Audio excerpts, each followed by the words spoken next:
오직 복음만을 전하는 극동방송입니다.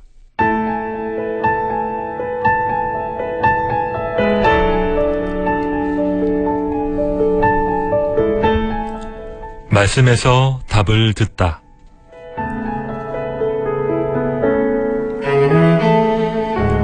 삶의 현장에서 그리스도인들이 떠올리게 되는 여러 가지 질문과 의문에 대해 성경 말씀에 입각한 답변을 들어보는 시간입니다.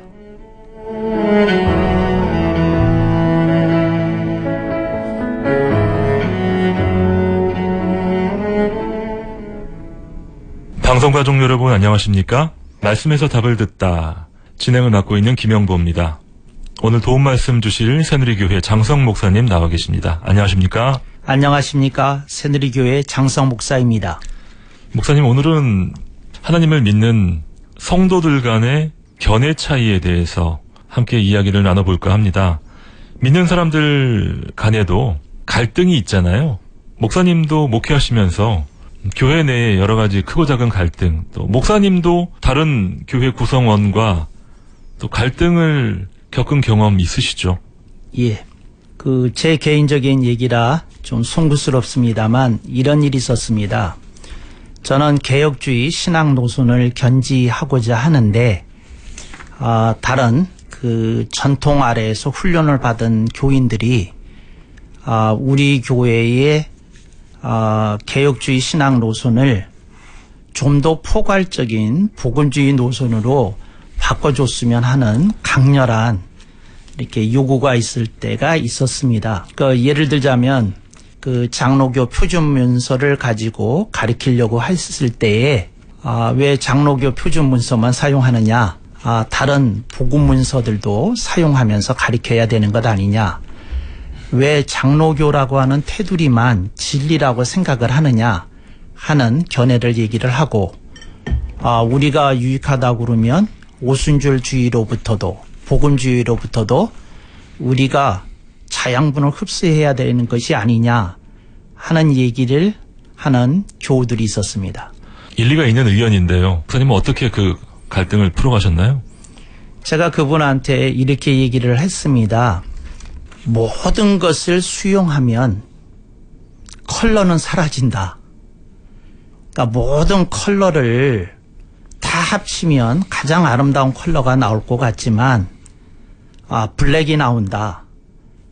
모든 교단의 얘기를 다 취합해서 뭘 하면 좋은 게 나올 것 같지만 가장 좋은 컬러 자체가 사라진다. 이걸 좀 생각해 볼 필요가 있다. 그리고 또 제가 그때 제시했던 건 이런 거였습니다. 다른 교단이나 교파에서 갖고 있는 장점을 수용하자는 건 수용하겠다. 그렇지만 우리가 들고 있는 개혁주의 목회 노선까지 변경하자는 것은 받아들일 수 없다. 이건 원리 원칙에 관한 문제이고 하부적인 면에서 우리가 적용할 것이 있으면 받아들이겠다. 그리고 제가 제시했던 건 이런 겁니다. 순복음 교회의 뜨거운 기도 열정, 그거 우리가 배우자. 온누리 교회의 찬양 열정, 그거 배우자. 그렇지만 우리의 신앙 노선까지 바꾸자고 하는 얘기는 수용할 수 없다. 이렇게 얘기를 했습니다.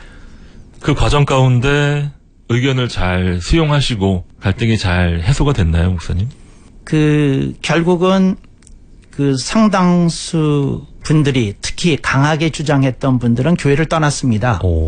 근데 이제 예를 들자면 이런 거였어요. 뭐냐면, 순복음 신앙의 강렬한 체험을 하고 있던 일들은 우리 교회를 준순복음화 시키려고 하는 어떤 의도를 가지고 있었고, 온누리 교회의 어떤 시스템에 감동을 받은 이들은 또 우리 교회를 그런 시스템에 좀 예속시키려고 하는 그런 흐름을 강하게 주장했던 이들은 결국은 떠났습니다. 근데 그건 제가 그분들의 어떤 의견을 존중하지 않아서라기보다는 그분들은 그런 컬러를 분명하게 갖기를 원했던 것 같습니다.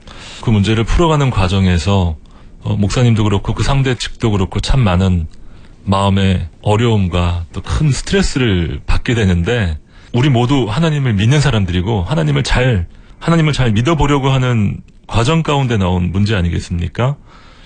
믿는 사람들끼리 생기는, 교회 내에서 생기는 여러 가지 의견 충돌, 견해 차이, 이런 것들을 은혜롭게 잘 풀어가는 훈련이 우리에게 필요하지 않나, 특히 한국 교회의 가장 부족한 부분이 아닌가 생각되는데요. 제가 미국에서 고등학교를 다녔는데요. 미국에서 고등학교를 다녔을 때 미국 문화를 보고 제가 감명을 받았던 것은 그 디베이트 클래스, 그 토론 그 훈련이었습니다.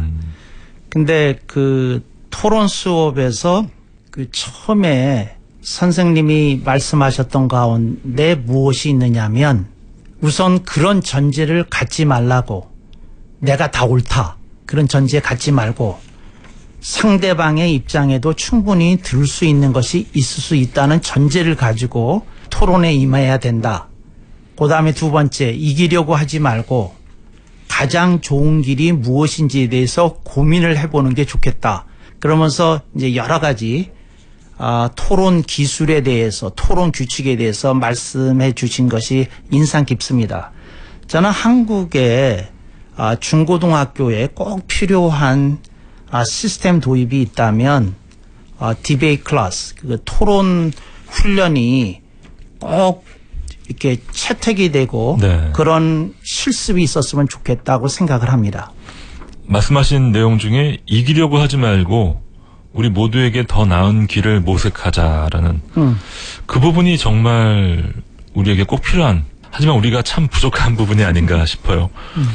대부분 이기려고 하다 보니까 원래 의도는 간데 없고 감정 싸움으로 나중에는 서로 얼굴도 볼 수 없는, 함께할 수 없는 사람이 되어버리는데요.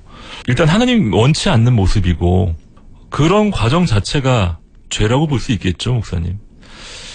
복음이라는 본질적인 부분은 양보할 수 없지만 그 외에 비본질적인 부분은 과감하게 양보하고 서로 사랑으로 포용하자라는 것이 우리 복음주의 교회의 기본적인 방침입니다. 이것이 본질이 아니라고 생각한다면 모두가 서로 양보할 수 있을 텐데 이것만큼은 양보할 수 없다라고 생각하는 것들이 너무 많다는 거죠. 본질과 비본질로 나누게 되면 결국은 정반의 충돌이 불가피하다고 이렇게 생각을 합니다. 저는 그렇게 나누지 말고 이렇게 보자고 제안을 합니다. 뭐라고 얘기를 하느냐면 본질과 실질로 보자. 근데 본질은 우리가 지켜야 되는 가치입니다. 규범입니다. 원리 원칙입니다. 이상입니다. 근데 이걸 본질로 보는 거고요. 저는 실질이라고 하는 건 뭐냐면, 그렇다고 한다면 그런 본질을 지키기 위해서 우리는 무엇을 해야 되는가? 근데 이거에 대해서 좀 생각해 볼 필요가 있다, 이렇게 생각을 합니다. 우리 한국 교회가 툭하면 환원주의에 빠져서 어느 특정한 시대로 자꾸 돌아가자는 얘기를 합니다. 그러니까 예를 들자면 종교개혁 시대로 돌아가자느니 뭐 평양 대부흥 시대로 돌아가자더니 얘기를 합니다. 근데 그분들한테는 대단히 죄송한 얘기지만 지금 21세기입니다. 과거로부터 얼마나 이렇게 떨어지고 발전된 시대에 살고 있는데 우리는 앞으로 가야 됩니다. 뒤로 돌아가면 안 됩니다. 뒤에서 얻을 것은 그 본질이었습니다. 근데 본질로 돌아가면 안 되고 본질을 어떻게 아름답게 꽃 피우고 열매 맺는 실질에 대해서 조금 가르칠 필요가 있겠다, 이제 이렇게 생각을 합니다. 비본질에 대해서 한 말씀 드리겠습니다.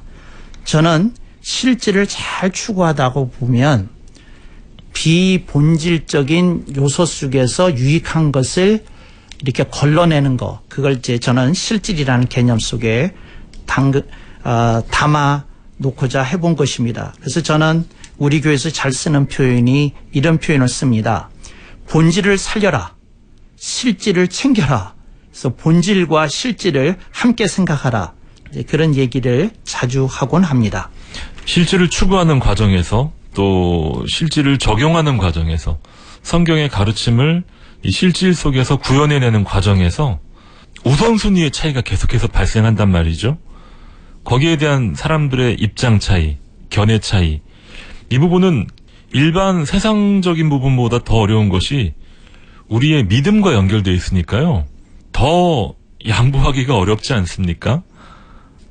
제가 우리나라에서 보고 싶은 것 중에 하나가 이제 토론 훈련이 도입이 필요하다 이렇게 말씀을 드렸고요. 제가 교계 일을 해보면서 느낀 것인데 특히 목사님들이 회의 훈련이 필요한 것 같습니다. 그러니까 회의법에 대해서 좀 숙지하고 회의는 이러이러한 절차나 용어를 사용하면서 진행이 된다. 이제 이런 어떤 것에 대한 훈련이 조금 필요하지 않을까 이렇게 생각을 합니다. 내 회의를 한다는 것은 절차를 지킨다는 것이고요. 절차를 지킨다는 것은 내 의견과 상반되더라도 결과를 수용한다는 뜻이 있는 거거든요.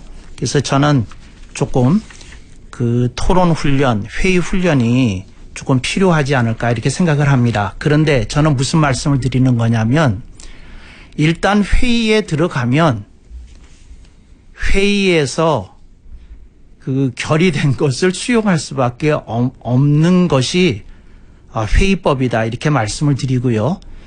그렇다면 회의에 들어가기 전에 어떤 회의 절차를 밟기 전에 모두의 의견을 존중하면서 합의 내지 총의를 걸러내는 그런 절차에 대해서 과정에 대해서 뜻을 모아야 되지 않을까 이렇게 생각을 합니다. 그러니까 일단 정식 회의로 들어가면 그 프로세스를 따라가면 어떤 결의가 나오거든 결과가 나오거든요. 저는 그 전에 우리가 이 일을 하려고 함에 있어서 어떤 다양한 의견들이 있는지 보고 가능하면 투표로 하지 말고 의견을 서로 절충해서 합의를 찾아가는 그런 훈련도 중요하지 않을까 이렇게 생각해 봅니다. 목사님, 성경에 보면 우리 믿음의 인물들도 믿음의 선배들도 한 번씩 의견 다툼을 하지 않겠습니까? 그렇습니다. 예, 대표적으로 바울과 바나바의 네. 그런 선교 현장에서의 충돌인데 모든 충돌을 우리가 다 예방하고 또 잘 해소한다면 제일 좋겠지만 그럴 수 없다면 그 이후에라도 다시 같이 할 수 있는 여지를 좀 남겨야 되겠다라는 마음이 드는데 이 서로 다투거나 또 갈등을 경험한 이후에 그 다음에 다시 화해하는 훈련도 우리 한국교회에 참 필요한 부분이 아닌가 싶어요. 일이 어려운 게 아니라 사람이 어렵다는 겁니다. 관계가 어렵죠. 예. 그래서 사람과의 관계를 어떻게 가져가는 것이 좋은지에 대한 사회성 훈련이라고 할까, 또 소통 기술의 문제라고 할까, 이제 이런 것에 대한 소양을 키울 필요가 있다.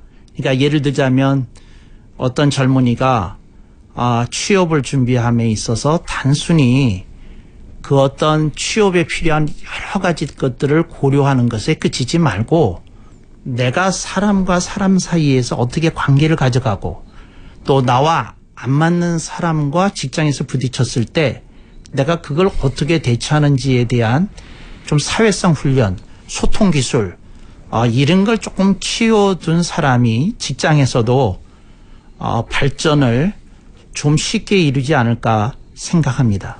인간관계 훈련, 또 소통 기술을 배우는 것 참 중요한데 우리는 그 역시도 믿음 안에서 해나가야겠죠. 세상 사람들은 사실 그것을 처세술이라는 기술적인 방법으로 풀어나가고 있는데 우리의 접근은 달라야 되지 않나라는 생각도 하게 됩니다.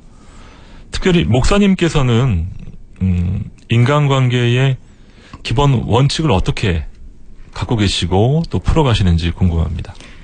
제가 우리 교우들에게 비그리스도인들을 만났을 때 가져야 될 가장 원초적인 의식에 대해서 얘기를 합니다. 첫째, 예수님 외에는 구원의 길이 없다는 우리의 입장이 있다. 1. 2. 두 번째 입장이 있다. 원수도 사랑하라는 주님의 엄명이 있다. 그래서 우리가 구원의 길에 대한 설명에서 우리가 물러서지 않을 것이지만 원수도 사랑하라는 주님의 말씀의 입각에서 보면 그 사람을 존중해주고 그 사람이 하는 말을 경청해주고 그 사람의 입장을 이해하려고 하는 태도가 따라가야 된다는 거다. 복음은 양보하지 않되 그 복음을 변증하는 방식에 대해서는 조금 깨어있을 필요가 있다. 이렇게 얘기를 합니다. 그 다음에 두 번째, 인간관계가 마찰이 있었을 때에 비율에 대해서 생각하라고 가리킵니다. 비율이요? 예, 무슨 비율이냐면 저 사람은 100% 잘못이고 나는 아무 잘못이 없는데 저 사람이 나를 이렇게 공격하고 힘들게 하는 것인지를 보라는 겁니다. 예, 보면 7대 3 예를 들어서 나올 수 있지 않습니까? 상대방이 70% 잘못, 나는 30% 잘못이다 이렇게 나오는 경우 저는 이렇게 얘기합니다. 70%를 놓고 하나님께 기도하고 내가 포착이 된 30%에 대해서는 내가 좀 고쳐야 되겠다, 다듬어 가야 되겠다, 익어가야 되겠다. 그런 의식을 가지고 노력하고 분발하는 게 좋지 않을까 이렇게 생각을 합니다. 그래서 저는 모든 사람이 100%일 수 없다고 생각을 합니다. 마찰이 일어났다면 나에게도 조금 다듬어야 될 구석이 있지는 않을까. 그런 생각 속에서 자기 점검을 좀 해보라고 권면합니다. 서두에 목사님께 교회 내에서의 갈등과 어려움에 대해서 여쭤봤습니다. 네. 앞으로도 또 목사님 남은 목회 여정 가운데 또 그와 유사한 일들이 생길 수 있잖아요. 네. 우리 모두가 우리가 속한 공동체에서 크고 작은 어려움과 갈등 충분히 일어날 수 있지 않겠습니까?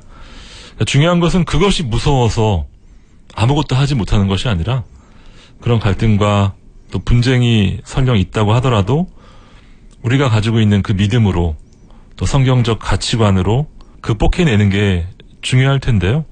이 부분에 대해서 목사님은 어떻게 시행하고 계신지 또 권면해 주실 수 있는지 말씀 부탁드립니다. 제가 우리 교회에서 이제 쓰는 용어 가운데 아름다운 기억은 추억이다. 그 다음에 상처받은 기억은 상억이다. 그래서 교인들에게 추억과 상억이라는 용어를 이렇게 얘기합니다. 이제 추억을 영어로 얘기하면 bad memories. 추억은 good memories가 되겠고요. 상억은 bad memories. 그러니까 나쁜 기억들이죠. 그런데 그러면서 제가 이렇게 얘기합니다. 추억을 감사하자. 그 다음에 상억에 대해서는 거기에 함몰되지 말자. 거기에 파묻히지 말자. 거기에 포로가 되지 말자. 벗어나는 노력을 좀 하자. 그러면서 제가 얘기를 합니다. 사람이 상처를 받은 기억은 어떤 거는 평생을 간다. 어떤 건 10년 간다. 어떤 건 5년 간다. 근데 이것을 주님께 내가 내려놓고 치유를 받는 것이 나 자신의 건강을 위해서, 나 자신의 온전한 인격 성숙을 위해서 필요한 일이라는 인식을 가지고 가야 된다. 그러니까 그런 이 얘기를 합니다. 그리고 우리가 그것이 힘들기에 기도해야 되는 것이다. 우리가 그것이 힘들기에 우리 자신을 분발해서 다듬어야 되는 거다. 그렇게 얘기를 합니다. 그래서 저는 사람이 나무와 같다고 생각을 해봐요. 그래서 나무가 씨앗으로 시작해서 싹이 트고 줄기가 솟구치고 가지가 가고 그리고 잎사귀가 나오고 꽃이 피고 열매를 맺는 것처럼 사람이 익어가야 되는 과정이 있다는 것을 인식할 필요가 있다. 그래서 성경이 자주 아름다운 신앙인의 모습을 레바논의 백항목에 비유한 뜻이 거기에 있다. 그렇게 상기시켜 줍니다. 네. 목사님 마지막으로 목사님의 경험이나 아니면 성경에 나온 예수님에 관한 이야기 또는 그런 말씀들 가운데 갈등이나 분쟁 지혜롭게 잘 극복한 이야기가 있으면 한번 나눠주시면 어떨까요?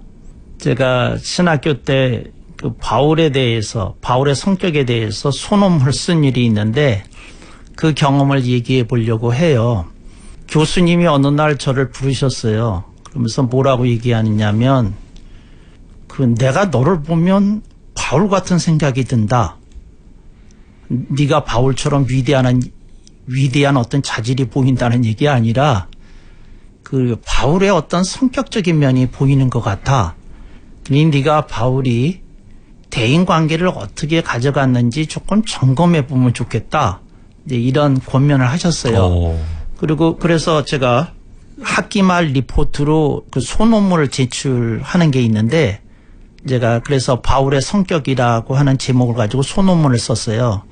근데 제가 그때 이제 바울의 인간관계를 보면서 이렇게 깨닫게 된 것이 있었는데,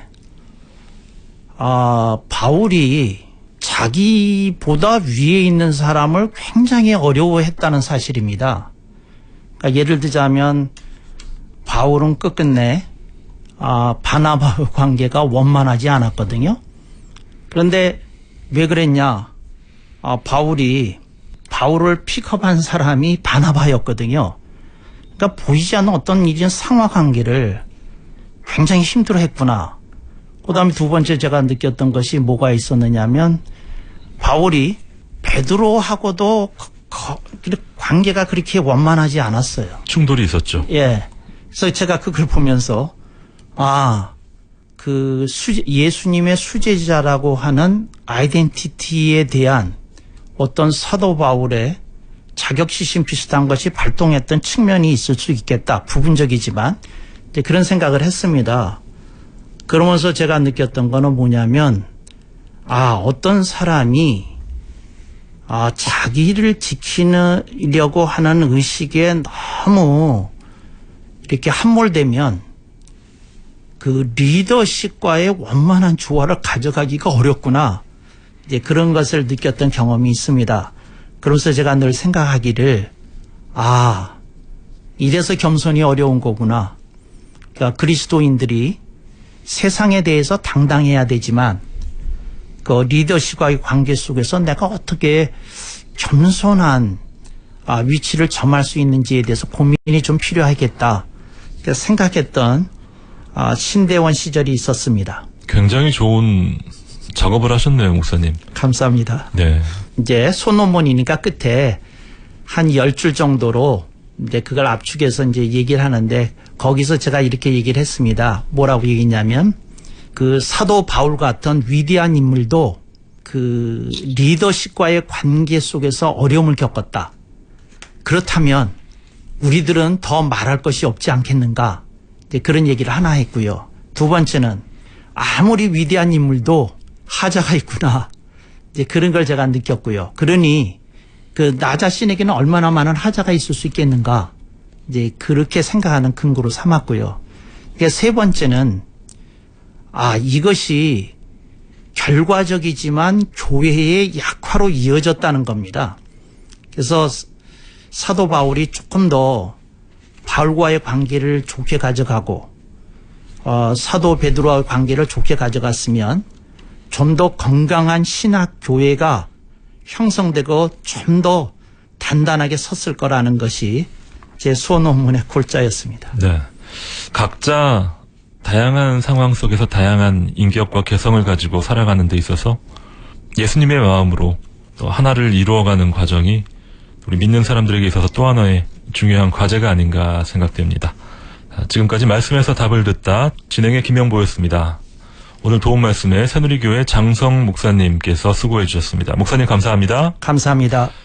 애청해 주신 여러분 감사합니다. 오늘 방송 들으시고 여러분의 방송 청취 소감이나 신앙생활 가운데 궁금증이 있는 분들은 단문 50원, 장문 100원의 문자 메시지 샵 1047로 여러분의 사연을 적어 보내주시기 바랍니다.